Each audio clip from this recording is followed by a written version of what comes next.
രാഘവനോട് അന്നുണ്ടായിരുന്ന എതിർപ്പ് പിന്നീട് CPM ഇല്ലാതായി. പിന്നെ റവാഡയോട് എന്തിനാണ് എതിർപ്പ്? അങ്ങനെ ഉണ്ടല്ലോ. അതിലൊരു പ്രശ്നം അതാണ്. ഒരു തരം കോഗ്നിറ്റീവ് ഡിസോണൻസ് എന്ന് പറയുന്ന രീതിയിലുള്ള ഒരു പ്രശ്നമാണത്. ഒന്ന്, തങ്ങളുടെ 5 രക്തസാക്ഷികൾ അവിടെ, മറുവശത്ത് രാഘവൻ. ഇപ്പോൾ രാഘവനെ സ്വീകരിക്കണോ രക്തസാക്ഷികളെ പുൽകണോ എന്ന് ചോദിക്കുമ്പോൾ രണ്ടുപേരും CPM വേണം. രക്തസാക്ഷികളും വേണം, രാഘവനും വേണം. അപ്പോൾ ഇതിൻ്റെ ഇടയ്ക്ക് പാലമായി നിന്നയാളാണ് റവാഡ. വെടിവെക്കാൻ ഉത്തരവിട്ടുവെന്ന് അന്ന് CPM ആരോപിക്കുന്ന ആളാണ് റവാഡ ചന്ദ്രശേഖർ. അപ്പോൾ രാഘവനോടില്ലാത്ത ഒരു വിയോജിപ്പ് റവാഡയോട് എന്തിനാണ് ഉണ്ടാവേണ്ടത് എന്നുള്ളൊരു ക്വസ്റ്റ്യൻ ഉണ്ടല്ലോ. മന്ത്രിക്ക് വേണ്ടിയാണ് വെടിവെക്കാൻ ഉത്തരവിട്ടത് റവാഡയാണ്. അപ്പോൾ പിന്നെ റവാഡയോട് അങ്ങനെ ഒരു എതിർപ്പിൻ്റെ ആവശ്യമില്ല. ഇപ്പോൾ ഈ ലിസ്റ്റിൽ 3 പേരുണ്ടായിരുന്നു. നിതിൻ അഗർവാൾ, അതായത് ഇപ്പോൾ ഉള്ളതിൽ ഏറ്റവും മോസ്റ്റ് സീനിയർ IPS ഓഫീസറാണ് നിതിൻ അഗർവാൾ.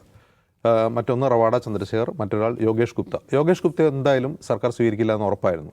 കാരണം യോഗേഷ് ഗുപ്ത 2 വിവാദമായ നടപടികൾ സ്വീകരിച്ചു. സർക്കാരിന് ഇഷ്ടമല്ലാതെ, ഒന്ന് CPM നേതാവായ PP ദിവ്യയുടെ സ്വത്തിനെക്കുറിച്ച് അന്വേഷിക്കണമെന്ന ശുപാർശ സർക്കാരിന് നൽകി. ഒരു കാരണവശാലും സർക്കാരിന് അത് ഇഷ്ടപ്പെടില്ല. മറ്റൊന്ന്, മുഖ്യമന്ത്രിയുടെ മകളെക്കുറിച്ചുള്ള അന്വേഷണ രേഖകൾ CBIക്ക് കൈമാറി എന്നുള്ള മറ്റൊരു ഗുരുതരമായ ആരോപണം. അപ്പോൾ അങ്ങനെ ഈ 2 ആരോപണം ഉള്ളപ്പോൾ യോഗേഷ് ഗുപ്ത തീർച്ചയായിട്ടും സർക്കാരിൻ്റെ ഗുഡ് ലിസ്റ്റിൽ ഉണ്ടാവില്ല, അദ്ദേഹം ഉണ്ടാവില്ല. പിന്നെയുള്ള റവാഡയും നിതിൻ അഗർവാളുമാണ്. നിതിൻ അഗർവാളിനെ സംബന്ധിച്ച് അദ്ദേഹം BSFിലായിരുന്നു, BSFിൻ്റെ ഡയറക്ടർ ജനറലായിരുന്നു.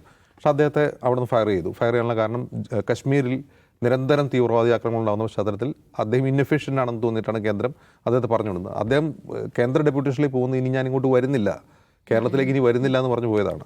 അദ്ദേഹം വരുന്നില്ല എന്ന് അറിയിച്ചുകൊണ്ടാണ് കഴിഞ്ഞ തവണ ഷെയ്ഖ് ദർവേഷ് സാഹിബ് സംസ്ഥാന പോലീസ് മേധാവിയാവുന്നത്. അതായത് അന്നും അദ്ദേഹം സീനിയറാണ്.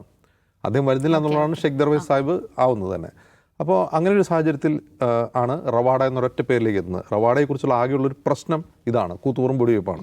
അപ്പോൾ കൂത്തുപറമ്പ് വെടിവെപ്പ് കേസിൽ രാഘവനോടും CPMന് പകയില്ല എങ്കിൽ പിന്നെ റവാഡ ചന്ദ്രശേഖരനോട് എന്തിനു പക എന്നൊരു ക്വസ്റ്റ്യൻ ഉണ്ട്. ഇനി മറ്റൊരു പ്രധാനപ്പെട്ട ക്വസ്റ്റ്യൻ, ഈ വിദ്യാഭ്യാസ രംഗത്തെ സ്വകാര്യവൽക്കരണത്തിനെതിരെയായിരുന്നു ആ കൂത്തുപറമ്പിൽ മന്ത്രിയെ തടഞ്ഞത്. പിന്നീട് പാർട്ടിയും LDFും എല്ലാം തന്നെ ആ നയത്തിൽ നിന്ന് പിന്നോട്ട് പോയി. ഇപ്പോൾ എന്താണ് ഏറ്റവും അവസാനത്തെ പിണറായി വിജയൻ സർക്കാരിൻ്റെ നയപ്രഖ്യാപനത്തിൽ ഉള്ളതെന്താണ്?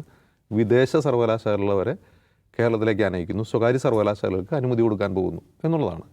അപ്പോൾ അത് അന്ന് ചെയ്ത് തെറ്റാണോ ഇന്ന് ചെയ്ത് ശരിയാണോ എന്നൊക്കെ ചോദിച്ചു വേണമെങ്കിൽ വിമർശിക്കാം. ആ വിമർശനം ഇതിനു മുമ്പ് ഈ പ്രഖ്യാപനം നടന്നപ്പോൾ ഉണ്ടായിരുന്നു. ചില ശരിയും തെറ്റും അങ്ങനെയാണ്. ചില സമയങ്ങളിൽ ചിലത് ശരിയാണ്. ഇപ്പോൾ കമ്പ്യൂട്ടറിനെതിരെ സമരം ചെയ്തവരാണ് CPM എന്ന് പറഞ്ഞുകൊണ്ട് ആക്ഷേപിക്കുന്നുണ്ട്. ഞാൻ ആ ആക്ഷേപത്തെ ബൈ ചെയ്യുന്നില്ല. കാരണം എന്താണെന്ന് വെച്ചാൽ ചില എതിർപ്പുകൾ ചില സമയങ്ങളിൽ ശരിയാണ്. ആ ശരികൾ പിന്നീട് മാറാനുള്ളതാണ് കാലം മാറുമ്പോൾ എന്നാണ് ഞാൻ അതിനെ മനസ്സിലാക്കുന്നത്. പക്ഷേ ഈ കാര്യത്തിൽ P ജയരാജൻ്റെ പ്രതികരണത്തിൽ ചില ഒളിയമ്പകളുണ്ട്. കാരണം റവാഡ ചന്ദ്രശേഖരനെ അദ്ദേഹത്തിൻ്റെ ഭാഗങ്ങളിൽ കുറ്റവിമുക്തനാക്കുന്നില്ല. പക്ഷേ പാർട്ടിയെ സംബന്ധിച്ച് പാർട്ടിക്ക് അതിൽ ഒരുതരം ആശയക്കുഴപ്പമുണ്ടെന്ന് എനിക്ക് തോന്നുന്നില്ല. മുഖ്യമന്ത്രി പിണറായി വിജയൻ തന്നെയാണ് ഈ പേര് നിർദ്ദേശിച്ചതെന്നാണ്, മന്ത്രിസഭാ യോഗത്തിൽ നിർദ്ദേശിച്ചതെന്നാണ് അറിയുന്നത്. അങ്ങനെയാണെങ്കിൽ പാർട്ടിക്കും അതിൽ കാര്യമായ എതിർപ്പുണ്ടാവേണ്ട കാര്യവുമില്ല ഈ ഘട്ടത്തിൽ.